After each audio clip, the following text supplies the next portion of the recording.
அப்ப ஸ்டேஜ்ல சொல்லியிருந்தீங்க, கத்துக்கிட்ட மொத்த வித்தையும் நான் இறக்கியிருக்கேன் அப்படிங்கிற மாதிரி. ஸ்டேஜில இல்ல ஒரு பேட்டியில. பேட்டியில. அ, ஓகே. அ. அது அதுவே அப்போ கொஞ்சம் ட்ரோல் மெட்டீரியலா சில பேர் யூஸ் நெறைய, பண்ணாங்க. அது நெறைய. உங்களுக்கு அப்போ வருத்தமா இருந்துச்சா சார்? இல்ல நம்ம ரியாலிட்டி தானே பேசியிருக்கோம். எடுத்துக்கிறவங்க எப்படி வேணாலும் எடுத்துக்கிட்டோம் அப்படிங்கிற மாரி அதான், நினைச்சீங்களா? அதான். நான் அது வந்து சன் டிவி பேட்டியில குடுத்தது. ஆ.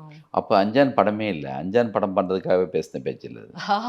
சூர்யா சார் வச்சு படம் பண்ண போறேன். ஆ. அப்போ 2, 3 கதைகள் பேசிட்டு இருக்கோம். ஆ. அவருக்கு ஒரு கதை சொல்லி அப்போ ஓகே பண்ணியிருக்கேன். அந்த படம் பண்ணவே இல்ல. ஓகே, ஓகே, ஜெனரலா சொன்ன வேர்டு. ஓகே. வந்து அத வந்து இந்த படத்துக்கு பயன்படுத்தி கொண்டு வந்துட்டாங்க. ஓ! ஆமா. ம். Okay fine. ம். தென் அடுத்து என்ன பிளான்ல தோழர்கள், இருக்கீங்க? தோழர்கள் ஓகே. அடுத்து என்ன பிளான்ல நண்பர்கள். இருக்கீங்க சார்? ம். நீங்க அடுத்து எந்த மாதிரி ப்ரொடக்ஷன் வைஸும் சரி, டைரக்ஷன் வைஸும் சரி. புரொடக்ஷன்ல ஒரு படம் 30ஆம் தேதியிலேருந்து வந்து மலேசியால ஒரு படம் ஸ்டார்ட் ஆகப் போகுது. வாவ்! அ நான் பண்ற படம் வந்து பிப்ரவரிலேருந்து ஷூட்டிங்கு. ம்ஹ்ம். எல்லாமே நியூ. ம். வித்யாசாகர் சார் பையன் தான் ஹீரோ. வாவ்! ஓகே. ஆமா. நான் ஸ்டார்ட் பண்றேன்.